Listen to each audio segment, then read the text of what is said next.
السلام علیکم ورحمۃ اللہ وبرکاتہ۔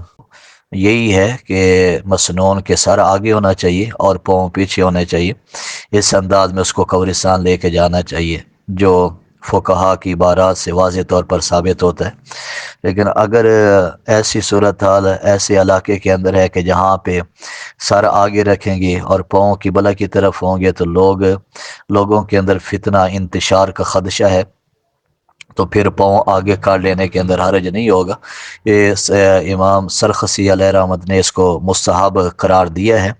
تو اس وجہ سے اگر فتنہ فساد کا، اس طرح لڑائی جھگڑے کا وہاں ایسا معاملہ ہے تو پھر یعنی کہ پاؤں آگے کاٹ لیا جائیں، سر پیچھے ہو، تاکہ قبلہ کی طرف اس کے پاؤں نہ ہوں، کعبہ کی طرف اس جہت کی طرف اس کے پاؤں نہ ہوں، تو پھر جائز ہے، اس کے اندر حرج نہیں ہوگا۔ تو اس کا درجہ استحباب والا ہے، مستحب والا درجہ ہے، لیکن بہتر طریقہ وہی ہے کہ سارا آگے ہونا چاہیے، جہاں فتنہ انتشار کا اندیشہ نہ ہو۔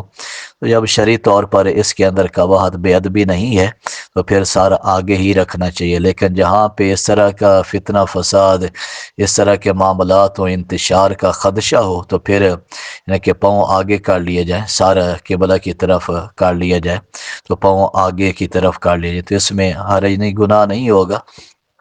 لیکن بہتر طریقہ وہی ہے کہ سارا آگے ہونا چاہیے۔ صرف یہ فتنے فساد سے بچنے کے لیے، انتشار سے بچنے کے لیے یہ جائز ہوگا، اس میں حرج نہیں ہوگا۔ تو پھر پاؤں آگے کاٹ لیے جائیں، سر پیچھے کاٹ لیا جائے، تو کوئی ایسا یہ بڑا مسئلہ نہیں ہے کہ جس کی وجہ سے کسی کو بے ادب اور گستاخ ٹھہرایا جائے، تو یہ استحباب والا مسئلہ ہے۔ تو اس وجہ سے جو فقہا نے لکھا ہے تو انہوں نے تو مطلقاً لکھ دیا کہ سارے آگے ہونا چاہیے، اور باقی کئی فقہا نے یہی ذکر کیا ہے کہ قبلہ کی طرف پاؤں ہوتے ہیں تو ہو جائیں، اس میں حرج نہیں ہے۔ لیکن یہ صرف اس بنا پہ کہ فتنہ فساد سے بچنے کے لیے، اور باقی یہ استحبابی امر ہے، باقی کوئی واجب فرض کا درجہ نہیں رکھتا جس بنا پر اس پہ زیادہ سختی کی جائے۔ تو لہذا دونوں طرح جائز ہے، تو جس طرح عمل کریں گے درست ہوگا۔ تو اگر وہاں پہ اس طرح کا لڑائی جھگڑے کا معاملہ ہے، جس طرح آپس میں نفرت بغض کا اس طرح کا معاملہ ہو، پھر پاؤں آگے کاٹ لیے جائیں، کوئی حرج نہیں ہوگا اس کے اندر۔